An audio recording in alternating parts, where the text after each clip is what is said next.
नमस्कार. आबालवृद्ध वाचको, नमस्कार.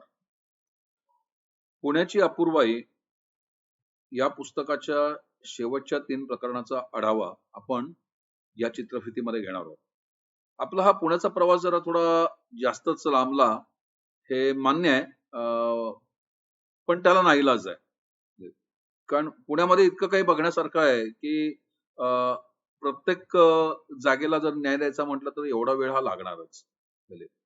आणि लेखकाने पण तसंच केलेलं आहे आणि ते मी तुमच्यापर्यंत पोहोचवतोय. बाकी काही नाही. तर आज आपण ज्या 3 जागा बघणार आहोत, तर त्याच्यामध्ये पहिली जागा आहे युनिव्हर्सिटी म्हणजे पुणे विद्यापीठाचा भाग. दुसरी जागा आहे पुण्यातली मंडई, महात्मा फुले मंडई जी स्वारगेट जवळ आहेत ती आणि तिसरी जागा आहे ती लेखकाच्या घराजवळ असलेली टेकडी आणि त्या 2 टेकड्यांमुळे निर्माण झालेली मधली दरी. तर या 3 जागांचा फेरफटका आपण लेखकाच्या साहाय्याने किंवा लेखकाच्या बरोबर मारणार आहोत. तर आपण आपल्या या छोट्याशा प्रवासाला सुरुवात करूया. आपल्या आयुष्यात काही जागा अशा असतात, की जिथे आपण वारंवार जातो. कधी त्या जागा आपल्याला आवडतात म्हणून आपण जातो, तर कधी अपरिहार्यतेमुळे जातो. तर तसंच सुरुवातीला ज्या मी 3 जागा सांगितल्या त्या अशाच आवडीमुळे किंवा अपरिहार्यतेमुळे लेखकाच्या जीवनात आल्या आणि लेखक त्या तिन्ही जागांशी कसा समरसून गेला, त्या जागांबरोबर त्याचे कसे ऋणानुबंध निर्माण झाले, हे आपण या भागात थोडक्यात पाहणार आहोत. तर त्यातली पहिली जागा जी आहे, ही पुणे युनिव्हर्सिटी किंवा पुणे विद्यापीठ. आता ते सावित्रीबाई फुले विद्यापीठ या नावाने ओळखलं जातं. तर लेखकाने ह्या प्रकरणाची सुरुवात आपली युनिव्हर्सिटीशी कशी ओळख झाली अ, यांनी सुरुवात केलेली आहे आणि लेखकाने या युनिव्हर्सिटीचं फार लढिवाळ नाव ठेवलेलं आहे. तर लेखक या युनिव्हर्सिटीला युनी म्हणून संबोधतो. तर या युनीचा जो प्रवास आहे किंवा या युनिटचं जे लेखकाच्या जीवनातलं स्थान आहे, तर त्याबद्दल लेखकाने थोडक्यात लिहिलेलं आहे. तर आपण आता त्याचा आढावा घेऊया. लेखकाच्या म्हणण्याप्रमाणे या युनीनी त्याला भरभरून दान दिलेलं आहे. तर ते कुठलं दान आहे? तर मुळात युनिव्हर्सिटीचा जो परिसर आहे, हा पूर्वी ब्रिटिशांच्या काळात गव्हर्नरचा बंगला होता. तर तिथल्या विविध इमारती, उदाहरणार्थ तिथे काही जुन्या इमारती आढळल्या. जेव्हा त्याचा लेखकाने थोडा धांडोळा घेतला, तेव्हा त्या अ, चाकरांच्या खोल्या होत्या किंवा चाकरांची राहण्याची जागा होती. तसंच एक त्याला मोठी जागा दिसली, तर तिथे हत्तीखाना होता. जेव्हा अ, मुंबईचा गव्हर्नर पुण्याला राहायला यायचा, तेव्हा त्याच्याबरोबर सगळा जमानिमा यायचा आणि त्याच्याबरोबर हत्ती वगैरे पण असायचे. तर त्याच्यासाठी ती सगळी सोय होती. तसंच या इमारतीच्या परिसरात एक भुयार पण लेखकाला आढळलं. अर्थात ते भुयार सध्या बंद आहे. पण अशा अनेक गमती-जमती किंवा या इमारतीचं किंवा पुणे युनिव्हर्सिटीच्या परिसराचं ऐतिहासिक महत्त्व किंवा ऐतिहासिक धांडोळा लेखकाने घेतलेला आहे आणि तो निश्चितच वाचनीय आहे. ह्या युनिव्हर्सिटीच्या भागाचा दुसरा पैलू लेखक आपल्यासमोर आणतो. तो म्हणजे इथली वृक्षराजी, इथल्या विविध वनस्पती, इथे दिसणारे प्राणी, इथे दिसणारे पक्षी. याचा पण छान छान मागोवा लेखकाने घेतलेला आहे आणि ते वाचता आपण त्याच्यात हरवून जातो. आपल्याला पण वाटायला लागतं, की आपण पण युनिव्हर्सिटीमध्ये जावं, फिरावं, तिथला तो आनंद अनुभवावा. तसंच लेखकाने ऋतुमानाप्रमाणे या वृक्षराजींमध्ये होणारे बदल किंवा तिथल्या वातावरणामध्ये होणारे बदल हे छान टिपलेले आहेत. म्हणजे ते मुळातूनच वाचायला हवेत. तसंच या युनिव्हर्सिटी भागाचा लेखकाच्या वैयक्तिक जीवनाशी पण अ, फार जवळून संबंध आलेला आहे. तर त्या बाबतीत पण लेखकाने अतिशय हृदयस्पर्शी विवेचन केलेलं आहे. ते प्रसंग वाचताना आपलं पण मन हेलावून जातं. म्हणजे लेखकाची जी पत्नी होती म्हणजे डॉक्टर सुनंदा अवचट ज्यांनी मुक्तांगण ही संस्था स्थापन केली व्यसनमुक्तीसाठी. तर त्यांच्या संदर्भातल्या काही आठवणी इथे आपल्याला वाचायला मिळतात. आणि जेव्हा सुनंदा अवचटांचं निधन झालं, तेव्हा लेखक नैराश्यामध्ये गेलेला होता. आणि त्या नैराश्यामधनं त्याच्याच एका मैत्रिणीने त्याला कसं बाहेर काढलं आणि आपल्या पत्नीबद्दलच्या आठवणी त्याच्याकडनं कशा वदवून घेतल्या आणि त्या ज्या आठवणी वदवून घेतल्या, तर त्या अनिल अवचटांच्या एका दुसऱ्या पुस्तकात त्यांनी लिहिलेल्या आहेत आणि त्या पुस्तकाबद्दल पण आपण पुढे मागे कधीतरी बोलूच. पण त्या आठवणी वाचताना नवरा बायकोमधलं नातं कसं असावं याचा छान वस्तुपाठ आहे तो. आणि लेखक म्हणतो की ह्या ज्या आठवणी आहेत, तर या आठवणी बोलून दाखवल्यानंतर मला मोकळं वाटलं आणि हे सगळं या युनिव्हर्सिटीच्या परिसरामध्ये घडून आलं. तर असं विविध अंगाने युनिव्हर्सिटी बरोबरचं आपलं नातं, जे तिथे भेटलेली माणसं आणि त्यांच्या अनुभवाचा, ज्ञानाचा लेखकाला झालेला उपयोग, म्हणजे नंतर तिथे केलेली मुक्त भ्रमंती, या सर्वाचं छान विवेचन लेखकाने या प्रकरणामध्ये केलेलं आहे.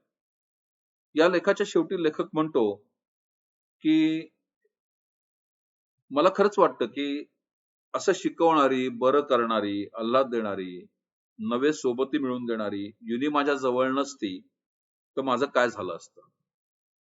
या एका वाक्यातच पूर्ण प्रकरणाचं सार आलेलं आहे. तर वाचको हे प्रकरण जरूर वाचा. जे पुणेकर असतील त्यांनी युनिव्हर्सिटीला जर भेट दिली नसेल तर जरूर भेट द्या. म्हणजे मी स्वतः पण अजून युनिव्हर्सिटीमध्ये कधी गेलेलो नाही, पण हे प्रकरण वाचून माझ्या पण मनात ती आशा पालवलेली आहे. फक्त अजून योग आलेला नाहीये. पण मी पण युनिव्हर्सिटीला जरूर भेट देणार आहे आणि लेखकाच्या नजरेतून युनिव्हर्सिटी बघण्याचा प्रयत्न करणार आहे.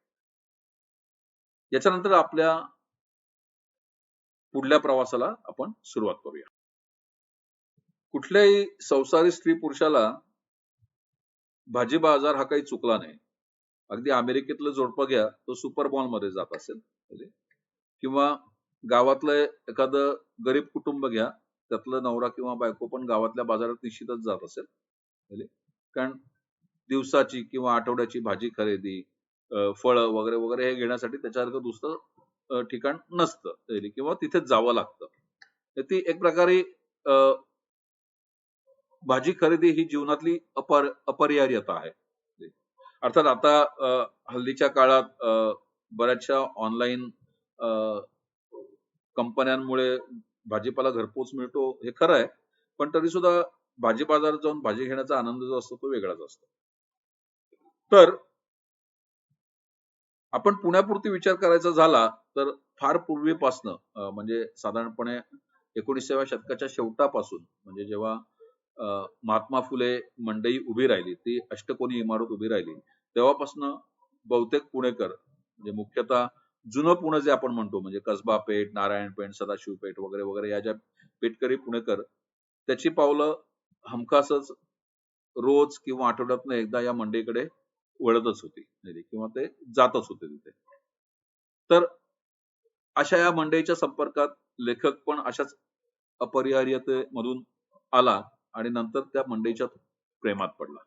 तर तो कसा काय प्रेमात पडला आणि मंडईमध्ये त्यांनी काय काय बघितलं, तर हे आपण आता या प्रकरणात बघणार आहोत. अर्थात तिथे एक गोष्ट नमूद करावीशी वाटते, की मंडईत जाणारे शेकडो हजारो लोक असतात, पण लेख लिहिणारे फार थोडे असतात. तर डॉक्टर अनिल अवचट हे या पठडीतले आहेत आणि म्हणूनच लेखक म्हणून त्यांचा बोलबाला आहे, की जे दिसतं तसं लिहायचं आणि ते वाचकांपर्यंत पोहोचवायचं, याच्यामध्ये त्यांची जी हातोटी आहे ती वर्णनातीत आहे. म्हणजे इतक्या सहजतेने सर्व चित्र ते आपल्या पुढे जे उभं करतात, म्हणजे त्याला शब्द नाहीत. म्हणजे त्यांच्या या लेखन कौशल्याचं कसं कौतुक करावं, त्याला खरंच शब्द नाहीत. तर आपण आता मंडईकडे वळूया. तर मंडईमध्ये प्रवेश केल्यानंतर फार पूर्वी फक्त जुनी मंडई होती आणि या जुन्या मंडईमध्ये विविध भागाप्रमाणे वेगवेगळ्या भाज्या वगैरे बसलेल्या असायच्या आणि मग तिथल्या विक्रेत्यांची वर्तणूक कशी असायची. नंतर त्या विक्रेत्यांमधली पण जी वर्गवारी लेखकांनी केलेली आहे ती उद्बोधक आहे. म्हणजे वाचताना गंमत वाटते. तसंच आपला माल विकला जावा म्हणून इथले विक्रेते जे आहेत ते कुठल्या वेगवेगळ्या क्लुप्त्या योजतात किंवा त्यांच्या ज्या आरोळ्या असतात म्हणजे त्या ऐकणं हा एक रंजक अनुभव आहे. या बाबतीत थोडं आपण विषयांतर करूया. तुम्हाला आठवत असेल तर आय थिंक काही 1 वर्षापूर्वी YouTubeवर एक व्हिडिओ एक चित्रफित पसरलेली होती, की अ, वाशीच्या कृषी उद्योग बाजार समितीमध्ये अ, एक तरुण साधारण केस वाढलेले हाफ पॅन्ट मधला आणि कोथिंबीरच्या ढिगासमोर उभा राहून त्या कोथिंबीरच्या 2 जुड्या हातात घेऊन ज्या पद्धतीने नृत्य करून ती कोथिंबीर विकायचा प्रयत्न करत होता. अ, म्हणजे तर बहुतेकांनी ती चित्रफित बघितलेलीच असेल. तर मला त्याची आठवण आता इथे झाली. तर अशा पद्धतीने विविध क्लुप्त्या या मंडईत कशा वापरल्या जातात याचं लेखकाने फार रंजक वर्णन केलेलं आहे. नंतर लेखक आपल्याला जुन्या मंडईकडनं नव्या मंडईकडे घेऊन जातो. तर जुनी मंडई आणि नवी मंडई याच्यामध्ये एक रस्ता आहे आणि त्या रस्त्यावर पण विक्रेते बसतात. म्हणजे मंडईच्या बाहेर अ, अ, नंतर मंडई मधल्या भागामध्ये तिथे पण विक्रेते बसतात. नंतर मंडईचा जो दुसरा भाग आहे तिथे कशा पद्धतीने भाज्या मांडल्या जातात. नंतर तिथले विक्रेते जे आहेत त्यांची कशी वर्गवारी असते. अ, हे लेखकाने फार छानपणे सांगितलेलं आहे. नंतर लेखक आपल्याला अजून एका विभागाकडे घेऊन जातो ते म्हणजे ड्रोन आणि पत्रावळी. आता लेखकाने हे जे प्रकरण आहे हे 2 भागात विभागलेलं आहे. तर फार पूर्वी लेखक जेव्हा मंडईत जायचा तेव्हा मंडईची परिस्थिती कशी होती आणि 15-20 वर्षानंतर जेव्हा लेखकाने मंडईला पुन्हा भेट दिली तेव्हा त्यांनी मंडई कशी बघितली. तर याचं पण छान तुलनात्मक वर्णन लेखकाने केलेलं आहे. तर लेखक म्हणतो, की जेव्हा तुम्ही इथे भाजी घ्यायला जाता, तर कालांतराने वारंवार जाऊन तिथले विक्रेते तुमच्या ओळखीचे होतात आणि मग तेच चांगली भाजी कशी निवडावी याच्याविषयी तुम्हाला शिकवतात किंवा तुम्हाला काही टिप्स देतात. म्हणजे उदाहरणार्थ कोथिंबीरची जर जुडी घ्यायची असेल, तर ती कशी घ्यायची? नुसती बघून नाही घ्यायची, तर ती नाकाजवळ नेऊन त्याचा वास घ्यायचा. कारण बऱ्याचदा काय असतं, की आतली कोथिंबीर कुजलेली असते किंवा कलिंगड पिकलेलं आहे की नाही हे कसं ओळखायचं? तर त्याचा जर खणखण आवाज आला तर याचा अर्थ ते कलिंगड चांगलं नाही. पण जर त्याचा बदबद असा आवाज आला तर ते कलिंगड चांगलं आहे. तर अशा छोट्या-मोठ्या क्लुप्त्या लेखकाने या लेखामध्ये पेरलेल्या आहेत. म्हणजे त्यांनी आपलं पण ज्ञानार्जन होतं. नंतर या अ, अ, संदर्भामध्ये लेखकाने अजून एक महत्त्वाचा मुद्दा मांडलेला आहे, जो आपण पहिल्या प्रकरणात पण बघितलेला होता, की लेखक म्हणतो, की जसं पहिल्या प्रकरणात लेखकाने सांगितलेलं होतं, की इथे काही फुकट जात नाही.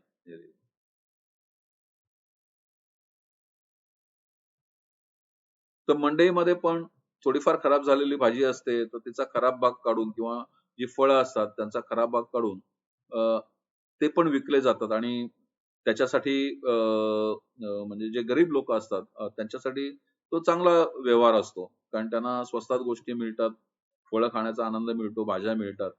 म्हणजे आणि विक्रेत्यांचा पण त्याच्यामध्ये फायदा होतो. तर ह्या गोष्टीवर लेखकाने इथे पण प्रकाश टाकलेला आहे. जेव्हा 10-15 वर्षानंतर लेखकाने मंडईला भेट दिली, तेव्हा त्यांनी तिथले काही बदल न्याहाळले. म्हणजे त्या बदलाचं एक छोटं उदाहरण देतो, म्हणजे पत्रावळी आणि ड्रोन. मंडईमध्ये पूर्वी पण पत्रावळी, ड्रोन मिळत होते. अ, अर्थात आपल्यापैकी बऱ्याच जणांना पत्रावळी आणि ड्रोनाचा जो अनुभव असेल लहानपणी, तर बहुधा पत्रावळी ही फाटकीच असायची आणि ड्रोन नेहमी पांगळाच असायचा. तर अशी पांगळा ड्रोन आणि फाटकी पत्रावळ याच्यावर जेवण करायचं म्हणजे हे मोठं दिव्य असायचं.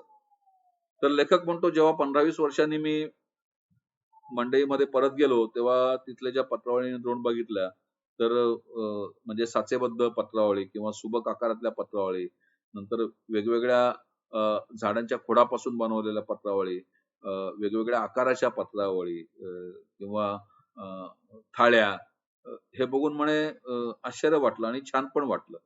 म्हणजे तो म्हणाला, की आता पत्रावळी आणि ड्रोन वापरायला काही हरकत नाही कारण त्याच्यामध्ये अन्न व्यवस्थित राहू शकतं. म्हणजे या मंडईच्या कडेला एका बाजूला एक दुकानांची रांग आहे. आता ह्या दुकानांमध्ये काय मिळतं, तर या दुकानामध्ये लग्न समारंभासाठी किंवा होम-हवनासाठी किंवा पूजाविधीसाठी लागणारे जे सामान आहे, ते सगळं या दुकानांमध्ये मिळतं. तर तिथे हळदी-कुंकवाचे ढीग रचलेले घमेली ठेवलेली असतात. नंतर अ, विविध रंगी मुंडावळ्या असतात. नंतर अ, जेव्हा वधूचा गृहप्रवेश होतो, तर ती जी मापटं ओलांडून आत येते, तर त्या मापट्याचे विविध रंगी सजवलेले अशी म्हणजे ती मापटी अशा विविध रंगी, विविध सजवलेली म्हणजे त्याच्यावर जडाव काम केलेली अशी विविध रंगाची, विविध आकारांची ती मापटी मिळतात. अ, इथे माझा वैयक्तिक अनुभव सांगायला हरकत नाही. तर आता मध्यंतरी माझ्या मेव्हण्याच्या मुलाचं लग्न झालं. तर अ, त्याच्यासाठी आम्ही तिथून हे मापटं विकत घेतलं आणि ते मापटं खरोखरच छान होतं. म्हणजे मला तर ते सगळं बघून असं वाटलं, की जरी एखाद्या माणसाचं लग्न झालं असलं, तरी तिथलं ते वैविध्य बघून कदाचित एखाद्या माणसाला परत लग्न करावसं वाटू शकेल. तर अशा तऱ्हेने ती दुकानं सजलेली असतात आणि ते बघणं नेत्रसुखद असतं. तर लेखकाने इथे पण अंगुली निर्देश केलेला आहे. तर असा हा मंडईचा फेरफटका जो आहे, तर हा फेरफटका जो आहे तो फारच उद्बोधक आहे, रोचक आहे. आणि म्हणजे आपल्याला एक वेगळा अनुभव देऊन जाणारा हा अनुभव आहे. याच्यामध्ये अजून एक कळीचा मुद्दा आहे. कालांतराने अ, मंडईची जागा अपुरी पडायला लागली आणि त्याच्यामुळे गुलटेकडीच्या इथे मार्केट यार्ड म्हणून कृषी उद्योग बाजार समितीचं नवीन एक प्रशस्त बाजार तयार झाला. तर तो बाजार तयार झाल्यानंतर बऱ्याच जणांना असं वाटलेलं होतं, की मंडईचं महत्त्व कमी होईल. पण तसं काही झालं नाही. मंडईचं महत्त्व अबाधितच आहे. लेखकाने हा लेख साधारणपणे काहीतरी 2000 साली वगैरे वगैरे लिहिलेला होता. आता मंडईमध्ये बराच फरक पडलेला आहे. आता नवीन तिथली प्रगती जर म्हणायची झाली तर तिथे भुयारी मेट्रो स्टेशन होतंय.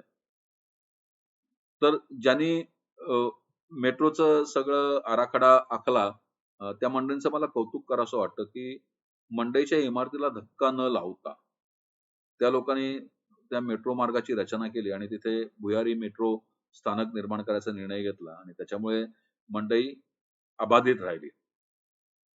मंडई हे पुण्याचं ऐतिहासिक ठिकाण आहे आणि इतिहासाच्या पाऊलखुणांमध्ये त्या मंडईचं खूप महत्व आहे आणि ती सुरक्षित राहिली याचा प्रत्येक पुणेकराला निश्चितच आनंद होत असणार हे मी खात्रीलायकरित्या सांगू शकतो. तर इथे आपला हा मंडईचा फेरफटका पूर्ण झाला. आता आपण थोडं पुढे सरकूया आणि लेखकाच्या मनात जागा निर्माण केलेलं अजून जे काही एक ठिकाण आहे, तर त्या ठिकाणाचा फेरफटका आपण लेखकाबरोबर मारूया. अरे हो, एक सांगायचंच राहिलं. याच्यामध्ये लेखकाने एक छान अनुभव आणि एक छान शब्द वापरलेला आहे. तर तो शब्द आहे अँटी मार्केटिंग. अँटी मार्केटिंग म्हणजे काय? तर आपला जो रोजचा ओळखीचा विक्रेता असतो वगैरे, वगैरे. कधी-कधी आपण त्याच्याकडे माल घ्यायला जातो. काही असेल, भाजी असेल, फळं असतील. आता सध्या आता आंब्याचा मोसम संपत आलेला आहे, पण आंब्यांचा मोसम असेल. तर तो विक्रेता स्वतःच आपल्याला सांगतो, "साहेब आज माल घेऊ नका. पुढल्या वेळेला 100 नंबरी माल देतो." तर याच्यासाठी लेखकाने हा जो अँटी मार्केटिंग हा जो शब्द वापरलेला ना, हा मला फार आवडला. छानच शब्द आहे. आणि आपण पण हा अनुभव बऱ्याचदा घेतलेला आहे, की आपल्या ओळखीचे जे विक्रेते असतात, ते आपल्याला आवर्जून सांगतात, "साहेब आज नका माल घेऊ. पुढल्या वेळेला तुम्हाला याच्यापेक्षा छान माल देतो." बघा विचार करा. तुम्हाला पण हा अनुभव निश्चितच आला असेल. आता बहुतेक पुणेकरांना माहिती आहे, की पुणे हे टेकड्यांनी वेढलेलं गाव आहे. म्हणजे हडपसरच्या इथे जर तुम्ही गेलात, तर तिथे ती राम टेकडी आहे. नंतर तुम्ही फर्ग्युसन कॉलेजच्या इथे गेलात, तर तिथे वेताळ टेकडी आहे. नंतर कोथरूड आणि लॉ कॉलेज रोड याच्यामधली जी टेकडी आहे, ती ARAI टेकडी म्हणून ओळखली जाते. तर एकूण काय पुणे हे टेकड्यांनी वेढलेलं गाव आहे. तर लेखक जिथे राहत होता तर त्याच्या घराजवळ पण ही अशीच एक टेकडी होती आणि ते 2 टेकड्या एकत्र येऊन त्याच्यामध्ये एक दरी निर्माण झालेली होती. तर लेखक आणि त्याची एक मैत्रीण त्या दोघांना या दरीचं फार आकर्षण. म्हणजे इथे फिरायला जाणं, इथली वृक्षसंपदा बघणं आणि हा संरक्षित भाग असल्यामुळे तिथे झाडं-झुडं भरपूर आहेत. तर इथल्या रोजच्या फेरफटक्यामध्ये लेखकांनी जी निरीक्षणं केली, ज्या वनस्पती बघितल्या, जी झाडं बघितली, तर त्याची अतिशय रोचक माहिती लेखकांनी इथे दिलेली आहे. लेखक एवढ्यावरच थांबलेला नाहीये. तर तिथली झाडं ओळखण्यासाठी त्यांनी आपल्या अ, मित्राची मदत घेतली, की जो वनस्पतीशास्त्रामधला अधिकारी व्यक्ती आहे, त्याची मदत घेऊन तो तिथली झाडं ओळखायला शिकला आणि त्याच्यामुळे लेखक म्हणतो, की माझा फिरण्यातला आनंद जो आहे तो द्विगुणित झाला. नंतर इथली वृक्षसंपदा, नंतर इथले दिसणारे प्राणी पक्षी हे सर्व बघून लेखकाने आणि त्याच्या मैत्रिणीने त्या जागेला अतिशय चपकल आणि सुंदर नाव दिलं. सुंदरी. मगाशीच मी तुम्हाला सांगितलं, की 2 टेकड्यांमधली ही एक खोमणी आहे किंवा दरी आहे आणि त्याच्यामुळे तिथलं जे सौंदर्य आहे ते बघून हे जे नाव लेखकाने त्याच्या मैत्रिणीने दिलेलं आहे ते अतिशय चपकल वाटतं. मला पण हे नाव खूप आवडलं. तसंच या प्रकरणामध्ये लेखकांनी एखाद 2 छानदिष्ट पुणेकरांची ओळख करून दिलेली आहे. म्हणजे उदाहरणार्थ त्यांनी एक सांगितलेलं आहे, की आम्हाला एक आजोबा रोज भेटायचे. तर ते नित्यनेमाने एक काम करायचे, की जिथे कुठे प्लास्टिकचा कचरा दिसेल, तो उचलायचे, त्यांच्याबरोबर असलेल्या पिशवीत ते जमा करायचे आणि तो घेऊन जायचे. तर लेखकाने याच्यावर छान टिप्पणी केलेली आहे, की त्या आजोबांना काही कुठल्याही पुरस्काराची आशा नव्हती. एक कर्तव्य भावनेतून ते हे काम करायचे आणि अशा शेकडो पुणेकरांमुळेच पुण्याचं सौंदर्य, पुण्याच्या टेकड्या ह्या अजून अबाधित आहेत. हे मला पण म्हणावंसं वाटतं. म्हणजे लेखकाच्या या मताशी मी पूर्णपणे सहमत आहे, की असे पुणेकर असल्यामुळेच पुण्याचं जे काही स्थान आहे, ते टिकून आहे. तर अशी ही जी सुंदरी आहे, तर त्यातली काय गुपितं आहेत, त्याच्यामध्ये कुठले-कुठले पक्षी दिसतात, नंतर तिथे कुठले-कुठले प्राणी दिसतात, याचं छान वर्णन लेखकाने केलेलं आहे. लेखक म्हणतो कालांतराने या दरीकडे जाणं बंद झालं. पण बऱ्याच वर्षांनी पुन्हा एकदा योगाला मी या दरीकडे वळलो. तेव्हा मला जुन्या मित्रमंडळींना भेटल्यासारखा आनंद झाला. इथली वृक्षराजी, इथल्या वनस्पती बघून मला पुन्हा एकदा जुन्या मित्रमंडळींना भेटलो. भेटल्यावर जसा आनंद होतो तसा आनंद झाला. आणि या भेटीचं वर्णन लेखकाने इतक्या बहारदार पद्धतीने केलेलं आहे, की आपल्या चक्षुंसमोर हे दृश्य उभं राहतं. आणि ही सुंदरी कोण आहे, ही बघायची आकांक्षा आपल्या पण मनात जागते. तर असा हा पुण्याचा प्रवास म्हणजे अगदी पुण्याच्या पूर्वेपासून ते पुण्याच्या आजूबाजूच्या टेकड्यांपर्यंतचा हा जो प्रवास आहे, तर हा प्रवास आपण इथे संपवत आहोत. पुन्हा एकदा तुम्हा सर्व वाचकांना विनंती आहे, की तुम्ही जर अजून या चित्रवाहिनीचं सभासदत्व घेतलं नसेल, तर ते घ्या. नंतर या चित्रवाहिनीची माहिती असंख्य वाचकांपर्यंत पोहोचवा. ज्यायोगे लोकांना नवीन-नवीन पुस्तकांबद्दल किंवा किंबहुना काही चांगल्या जुन्या पुस्तकांबद्दल पण माहिती मिळेल आणि वाचनाचा प्रसार होईल. धन्यवाद. तर इथे थांबतो. परत पुढल्या आठवड्यात भेटूयाच एका नवीन पुस्तकाबरोबर. नमस्कार.